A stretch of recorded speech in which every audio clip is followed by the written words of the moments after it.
want you to listen. Africa, yeah. Africa, whoa, whoa, whoa. Africans, my people. Africa, my continent too. Africa, yeah. Africa, whoa, whoa, whoa.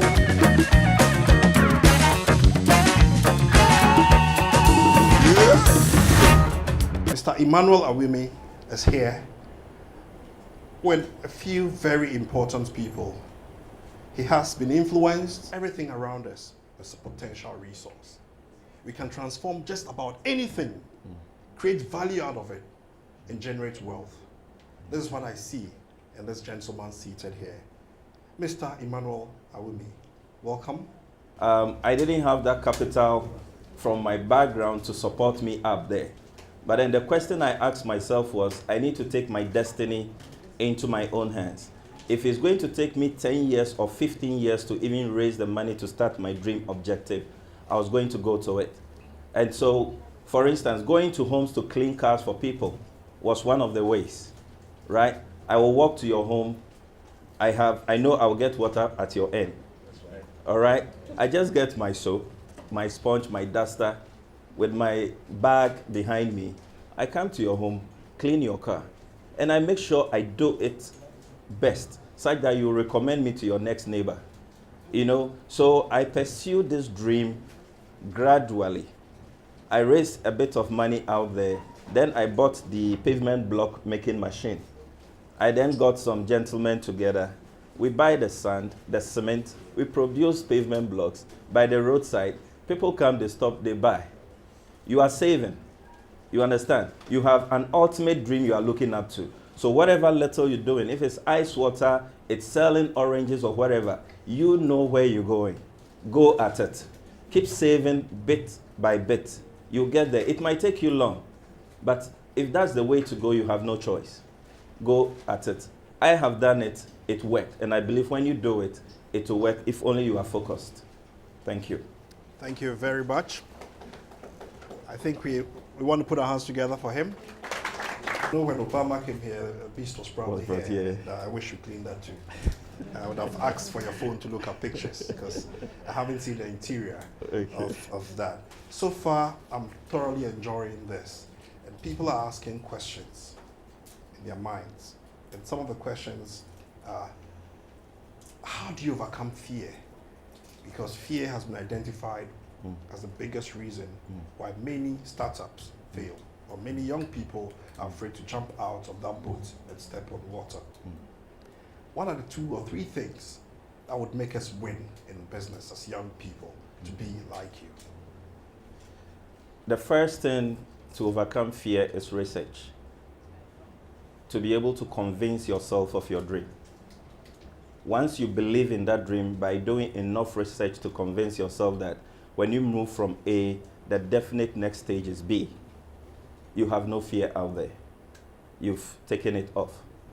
The second one is to want to take risk, and positive one, of course. Okay, without that positive risk as an entrepreneur, you forget it. You need to, for instance, a typical example is, in my next line of business product, I'm now aiming as organizing seminars and workshops for especially corporate organizations to educate them on car care. For instance, you have most of them take loans or work hard, raise money, buy cars, but unable to really care for those cars. In 2-3 years, those cars have heavily deteriorated, depreciated. So they want to sell, they don't get good value for it. They have to take huge loans again, top up to buy the next. What is happening is that your life is not progressing as you want to because the car really takes a chunk of your income. And so if you have knowledge of caring for your car to take you the extra mile, then you'll be able to preserve that car for a lot more years. Monies that you need to top up to buy another can be converted into other projects that will improve your lifestyle. And so I've started this project wanting to do that education. I've approached a couple of corporate organizations, and trust you me, just last week, I've got 4 slots, right? This is a risk. You have to stand up to it, sell your idea out there, And trust me, someone is willing to listen to you and pay for that service. And so fear will be there, but overcome it. Intimidation will be there, but go at it. And so this is the second one. The third one that I'll say to take out that fear, maybe sometimes you speak to some people, they have ideas, you tell them, and they are working in the corporate industry. Their ideas look very brilliant. You ask them, why don't you go focus on it? Well, I'm not too sure of my income. This here, I'm sure of my monthly income. Here, I'm not too sure. That fear is always there. But then if you don't hold it headlong, then you can't go to the other side. And so you definitely need to take some of these steps, overcome it, believe in that dream, and you can make it. Thank you very much. Thank you. Well said. Most people here are still students. Many of our viewers are students. They'd like to know what impact of your internships made. You talked about interning at the wayside kind of place, learning the art of doing business, management, discipline, execution. Just tell us the impact of that and how it has affected or impacted your life today. Yeah. It did, because if you don't go through internship, you might not end up getting to know the core areas of what you do. That means the ground rules. Now, whatever you are taught is much of academia. But then when you come to the field, you tend to see that it's slightly or a bit different from just the theoretical aspect. And so coming out of school, don't just be excited of just wanting to go get your first pay. Get out there to want to know more. That is the first stage. When you're out of school, even avail yourself to work even without salary, if you can. That will give you knowledge, because that knowledge will not be sold out somewhere for you. You are going to acquire it for free. And so avail yourself to knowledge. Once you acquire that heavy knowledge settled down, now you can best sell yourself. You know, so internship is very, very critical. Whatever area you are going into, identify which sectors in the economy or which sectors in the industry fall in your area. Go avail yourself. Sacrifice, because it's not easy out there to succeed. Don't ever have, no matter the qualifications you have, even the academics will tell you, those in the formal sector will tell you so. Those in the informal sector will tell you so. And so what you need is the sacrifice. Go out there, get submitted to a project, learn before you think of the money. The money will come automatically once you are accumulated yourself with enough knowledge to pursue your dream. This is what I will say today. Thank you very much. It appears that you have consistently stood on the shoulders of others. Can you mention a few personalities who still linger on your mind, and you know that you didn't have been where you are today without them? Did they mentor you? Did you just stand on their shoulders? They support you? It would be nice to know. Okay. Apart from the personalities that have already been mentioned, I will talk about my dad. He is my role model. This is a man that was sent to the north to establish the school for the blind, a place where most people were sent and would not want to go. He went to villages to look for blind children to start up a school. And he tells me the story how he was stoned by the villagers that he was stealing their children away. But he stood through that test to still was able to assemble blind children and was able to start up a school. And he managed that school for 24 years in the north. So I learned perseverance. I learned tolerance. I learned humility. I saw him to be someone who wanted to actualize his dream. And trust you me, I have those pictures that lingers in my mind, and I always fall back to them. Anytime I'm trying to give up, I remember what he's done, what he's been able to achieve, and that has been my strength. Thank you. What's his full name, and what period was he in the north to establish the school? Which part of the north? Good. The name is Benjamin Awume, and he was there from 1957 Yeah, to somewhere 1980. Yes. Then he was transferred to the Akropong School for the Blind. Okay. And then later to Ho Education Service. That was where he was laid to rest. He passed on. Oh, Benjamin, right? Benjamin Let's Awume. put our hands together to acknowledge the great effort and work of Mr. Benjamin Awume. Great personality, and Emmanuel Awume, his son, stands today on his shoulders in humility, perseverance, hard work, and service to humanity. You should listen to this one very carefully. You saw me had a deep breath inside and out. When I established my faith branch, I met this business person who gave me a space to rent. We agreed verbally on 300 Ghana cedis a month. And I had to invest close to 40,000 Ghana cedis around 2009.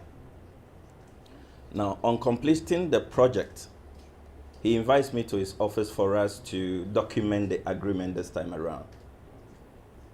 On getting there, he tells me he was taking $500 for 2 years as against the 300 Ghana cedis we agreed upon.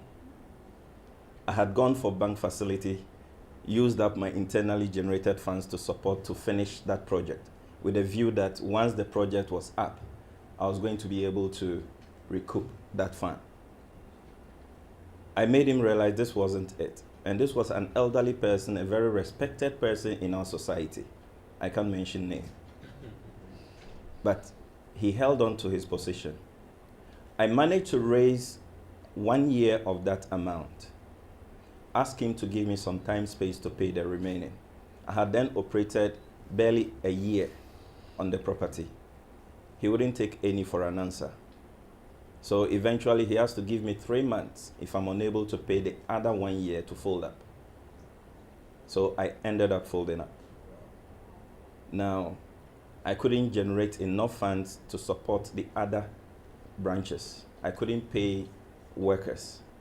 They need a livelihood, so they have to move on and have to end up closing down all the centers. Now the banks come chasing me for their money. I don't have any investment anywhere because my passion was just to create jobs and make others get opportunity to work. So I was reinvesting every money I had back into the business. That led me to open the various branches, and I had over 50 workers there. So at least I was contributing to the economy, right? But then this was what this man did to me. Eventually, I was left with one branch, and I had to think twice. What do I do? The other branch was also virtually collapsing, the last one left. So what I had to do was to want to sell it off, raise money and pay the banks. Then that means I was dead in business. But then a second thought came, give us 70%, keep 30% to hold the brand, because at least you've achieved something with the brand. And if God willing you recover, you can build back or bounce back on the brand. So it was the reason of the brand that made me keep 30%. So I got this investor from UK who also was in same industry. And so we agreed on that note. But then fortunately or unfortunately for me, he couldn't raise the 70%. He was only able to raise 30% of the deal. And so the agreement has to now reverse. For me to take up 70, he takes the 30. I managed to use the 30 to pay the banks and some of my debtors. And so the banks were now a bit relaxed on me. And so I now have to partner with the gentleman to keep managing the business whilst I raise money to pay off the balance. It was at that juncture I realized I need to sharpen my knowledge and skill in the industry that I went to the university in that painful time. I couldn't even raise money for my fees. Sometimes it was quite challenging, but I managed through it. Then upon graduation, and along the line through this partnership, the gentleman wanted to even take the business off me because I was paying much attention to school, and so he alone was left at the business grounds. And so quite a whole lot of things went on, that gave a clear indication he wanted to take it up. But then the agreement was subject to renewal after every 1 year. And so when the year ended, I had to abrogate the contract. So I was now peddling between school and managing the business. So upon graduation, I managed to go out the country to go do further studies in car care. Yeah, and then came back, and within 2010 and 2017, that has been the story of Cecil. Transformation. I applied the knowledge I acquired from the university, implemented it in the industry, and that has also helped me to spring back on my feet. It's really nice to know you are back on your feet and going even stronger. Learnings that you can never forget. Inspiring all of us with these examples. We need to develop plans and plan Bs all the time, so we do not fall in the same trap. That's the benefit of what we are having here through this Role Model Africa's edition of Corporate Dialogue. Ladies and gentlemen, let's put our hands together for Cecil. Cecil Consult Limited. Yeah. I'm tempted to call you Cecil because you know how brands and companies integrate. It's a mark of quality. Thank you very much. We'll move on to your questions. I saw a hand out there. MCs can take this microphone and then help us with a question.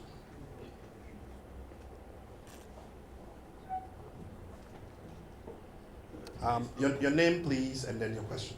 Kingsley. Mr. Awume, please, I would like to know, before you entered into the automobile industry, did you know about the maintenance, the interior and the exterior?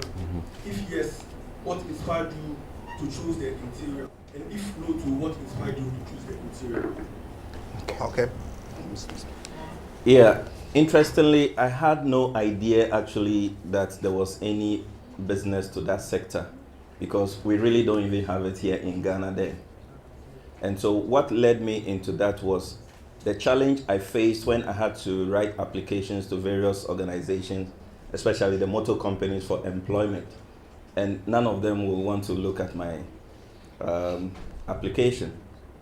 And so I was challenged to want to understand what the automobile industry entails when it comes to maintenance. So it pushed me into my research stage. So that was where I got to discover that everything on earth requires maintenance. So if the automobile requires maintenance, and all the maintenance I see has got to do with mechanical maintenance. And having gone through the automobile education, I got to realize that the automobile is not just made up of the mechanical aspect. It's made up of the exterior that protects and secures you, the occupant in the vehicle. And also the interior gives you the comfort and the ability to control and maneuver the vehicle. And so if these units have been put together to make the automobile, they require maintenance as well. And so, for instance, the interior material, for instance, the leather material in the inside, there are certain materials you don't need to use to clean them. The body, you don't need to use certain materials and products in cleaning the car body. And so these are all rules and regulations that govern the maintenance of the automobile. Meanwhile, those two sectors are not being harnessed in our system. And so I realized going into the mechanical aspect, which I was basically trained for, we have too many of them in the system. And I love the challenge. These other areas were not here. Then I didn't know they were even practicing it somewhere because the internet was not that available much during those times to be able to know that something like that goes on there. So it was a venture I took, trying to just test the system to see if my idea will be welcomed. And then fortunately, I persevered and it did happen. And so out of research, that was when I discovered that. Thank you. I'm a student entrepreneur, and I want to know, most businesses fail in the first year. So I want to know if you have any tips to help startups, like the one I have, to survive the first year especially. Okay. Most businesses fail in the first year. It's just a term to me. Don't have that thing stuck in your mind. I failed in the 8th year.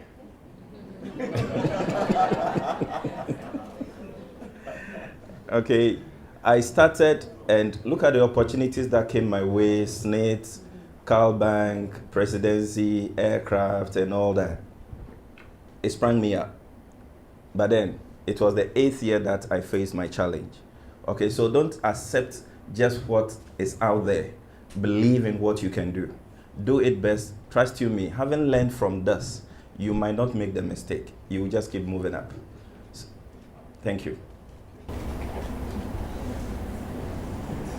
Thank you very much. My name is Eunice, Okay. and I want to congratulate you for coming this far in life. But I humbly ask, during the times you found yourself in menial jobs, were you stigmatized? And if you were stigmatized, how were you able to save people? True. I really was, and heavily was. But what helped me was the fact that I knew that my society has been structured, designed, and programmed to ensure that I remain poor. That me and you, as Ghanaians, for that matter, Africans, to remain poor by thinking that just having excellence in education is what can make you the best. I always fell back on that, knowing what is out there, that my society doesn't want the best for me, and I want the best for myself. And so you stigmatize me today. Tomorrow you might not have the opportunity to do that. And today, those who stigmatize me can't have the opportunity, right? And so go through the stigmatization and prove society wrong, and you'll be up there. Thank you. Thank you very much. I think we can put our hands together for Emmanuel Awume, CEO and founder of Cecil Consult. He's been through a lot. He's been sharing his life story with us, inspiring us and motivating us, and giving us tips on how we can win in our own businesses. Student entrepreneurs, workers, people aspiring to start their own businesses. I hope you have been encouraged and you've picked up some learnings from this. Posing questions to ask. I thought always that we can have people like you seated here. There are many out there who want to know a bit more. Perhaps you've learned a few things that you want to share with us that I have not asked you, or that the audience here have not asked you. What are those golden keys or nuggets that you would want to leave with us right now, so that we can stand on your shoulders to win in business? Believe in your dream. Focus on whatever you desire to want to accomplish. Don't allow the influences from your environment to stop you from following your dream. You are you, and you are the only one who can achieve what you want to achieve. Believe in your dream. Thank you. Absolutely believe in your dream. Thank you very much. I have been informed that we have some 2 pressing questions, and I do hope that we have a bit of time. Mr. Producer, I hope so. And so if the MC would come, get the microphone, and we can ask the questions. Thank you. My name is Emmanuel. Usually when you're starting a business and you approach institutions or even individuals for support, they would usually want to see what you've done before to be able to know whether to take the risk of investing whatever resource they want to put into your venture. How, or can you give us some nuggets for someone like me, something I should look out for to be able to impress whoever I'm approaching? And then even the approach itself, because I think that's one of the problems of us, the young ones today. The idea is very good, but sometimes the approach is even wrong. So you don't really get the end result eventually. And then secondly, about role models.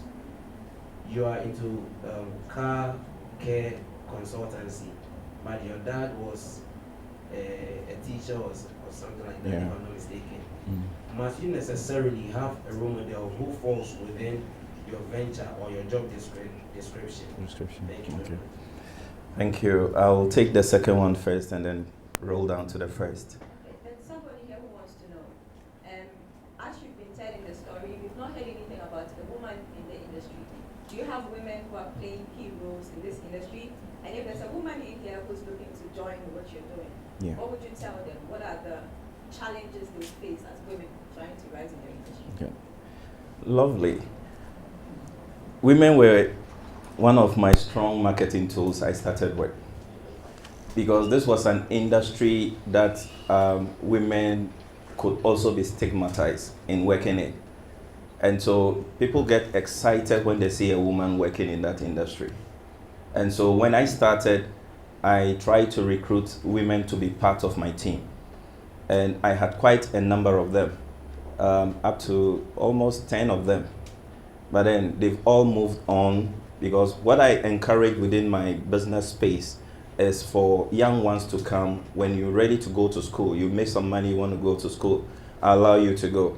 When you're on vacation, you come, work, raise money, go back. And so most of them went into nursing, teaching, and others. And so thereafter, you try to recruit some, but you know, that stigma thing has been quite challenging. But it's a welcome area for women. And trust you me, you have a unique stand when you even come into that industry, because you look special, you look different. And when you do it, you can even make it better than I do. This was in a book entitled Born to Run. It says, every morning in Africa, a gazelle wakes up. It knows it must outrun the fastest lion, or it will be killed for dinner. Every morning in Africa, a lion wakes up. It knows it must run faster than the slowest gazelle, or it will starve. Whether you are a lion or whether you are a gazelle, when the sun comes up, you had better be running. I find this inspiring enough for young people, that whether you have all the assets, the resources, or access to capital or ideas, or whether you're a youngster struggling to make ends meet, both of you are on the same race for survival. If you don't run fast enough, you'll be eaten up. This is what I would like to leave with you. Thank you very much.